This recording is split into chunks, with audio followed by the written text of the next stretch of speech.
I'm very interested in knowing, though, what changed between Trump 1 and Trump 2, because if you were looking at Trump on the day he left office, he seemed to understand the job no better than he did on the day he came in. He seemed to have a flat learning curve. Very little got done outside of the Supreme Court. There are good things about Trump 1, like that he didn't fight any wars, but you would not have expected him to have the wherewithal to have such a presidency as transformative as the one he's had in the first 6 months of this second term. I mean, the stuff that's happened, not just DOGE, but the fact that there have been like 600 deportation flights sent. Whether you like these things or not, my point is only to say that, like, this is a huge change. Yeah. Now, where did that expertise come from? Well, who was the person around Trump who masterminded this? Was it Stephen Miller?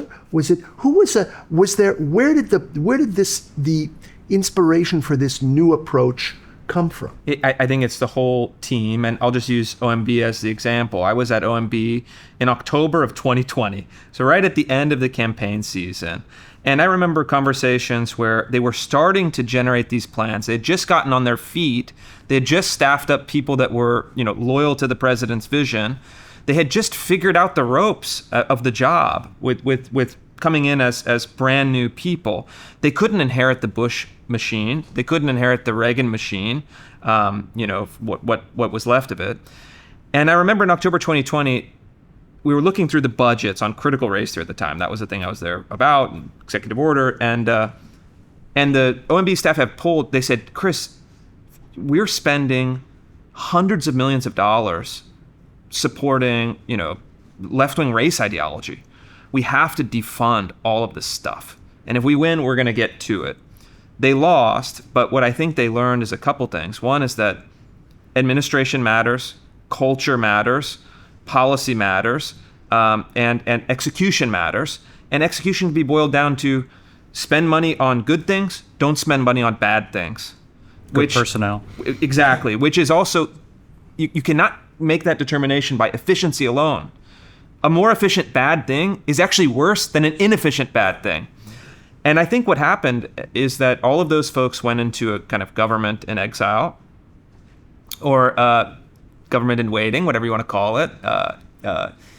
And they spent 4 years contemplating what did not work in the first administration and building plans, building a team, building a program. And I remember thinking, man, this is a lot of effort for people to go through that may not win. We may actually snap back to the pre-Trump politics. But they made the right bet. And in retrospect, they 4 years in the wilderness turned out to be providentially a blessing.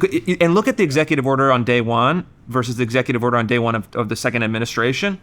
They were ready to push the limit of Article 2 powers as far as they could possibly go. They were ready to hack things. They were ready to basically. But I think ideologically, what this we're is really saying important. is that here the president actually can be but quite also, effectual. This is also important, and this is really builds on your work, which is so important. There was a Lyndon Johnson executive order from 1965 establishing affirmative action. 11246. 11246. I was talking with Trump administration officials in 2020 about what's the possibility of rescinding 11246. Impossible. This was the height of BLM mania.